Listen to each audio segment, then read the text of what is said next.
Good news po mga kapobre. Nagsagawa na po ng kauna-unahang pagdinig sa Committee on Suffrage and Electoral Reform sa pangunguna ni Congressman Alonto Sia Adyong, at doon po inimbita ang 8 ahensya kabilang na ang mga grupo na mga nagbabantay sa panahon ng halalan. At sa 8 ahensya at grupo po, natatanging liga ng mga barangay lang po ang pabor na ipospon ang barangay at sangguniang kabataan eleksyon.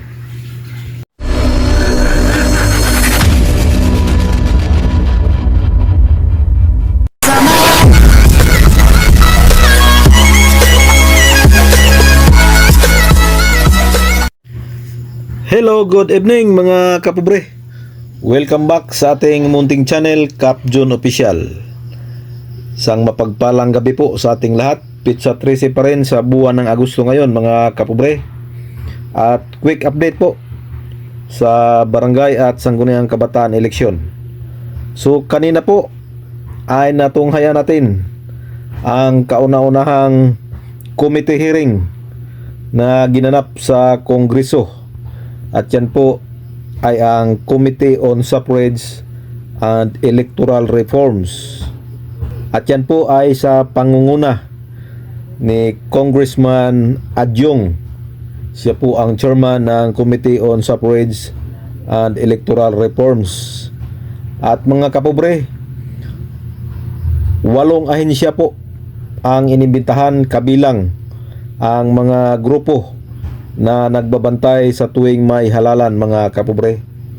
At ito po ay of course kinabibilangan, number 1 ang Commission on Election represented by COMELEC Chairman George Erwin Garcia.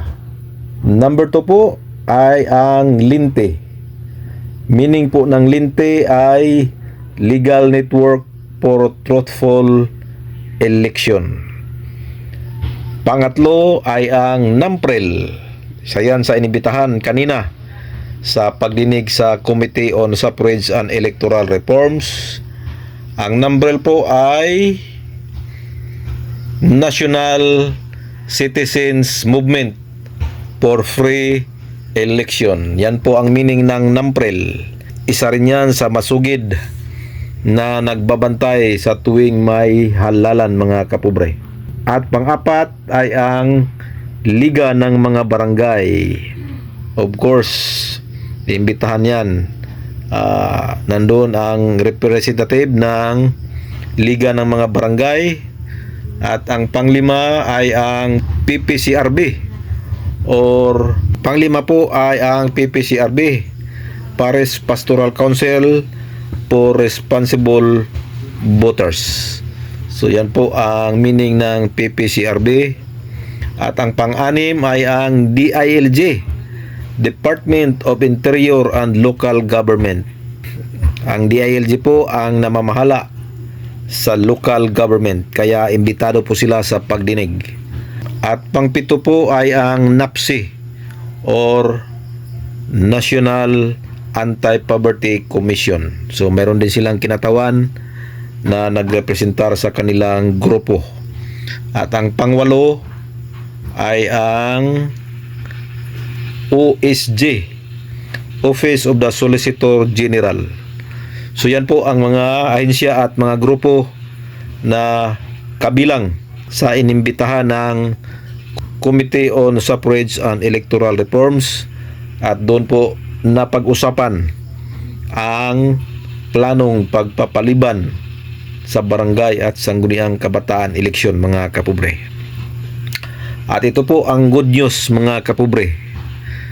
Sa 8 grupo at ahensyang inimbitahan, isa lang po ang gustong ipagpaliban or ipospon ang barangay at sangguniang kabataan eleksyon.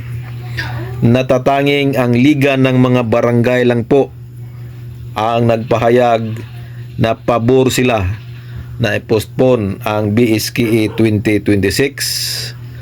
The rest, ang 7 na ahensya at mga grupo ay puro po tutol na ipagpaliban ang barangay at sangguniang kabataan eleksyon. Pati DILG at ang Office of the Solicitor General ay tutol po na ipagpaliban ang barangay at sangguniang kabataan eleksyon. So dito tayo sa Liga ng mga Barangay. Ang Liga ng mga Barangay po ay matik yan, pabor yan na i-postpone. Dahil mga incumbent barangay official yan. Sa kaalaman ng lahat, ang Liga ng mga Barangay po ay asosasyon ng mga barangay official, barangay kapitan. Kaya matik yan, pabor yan na i-postpone ang barangay at sangguniang kabataan eleksyon. At kanina po ay nagsalita yung kinatawan ng Liga ng mga Barangay. And of course, ang ating puna ay self-serving yun. Dahil sila na mismo ay pabor na i-postpone. Dahil alam naman natin na sila ang makikinabang dahil sila ang nakaupo ngayon. So, sa 8 inibitahan, again mga kapobre, 8 ahensya ng gobyerno at mga grupo na nagbabantay panahon ng eleksyon, natatanging Liga ng mga Barangay lang po ang pabor na i-postpone ang barangay at sangguniang kabataan eleksyon.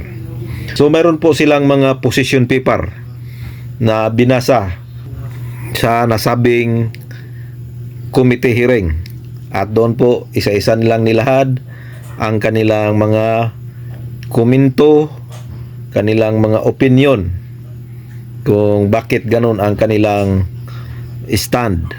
So sa susunod na video mga kapobre, isa-isahin natin to. Unahin natin tong Commission on Election.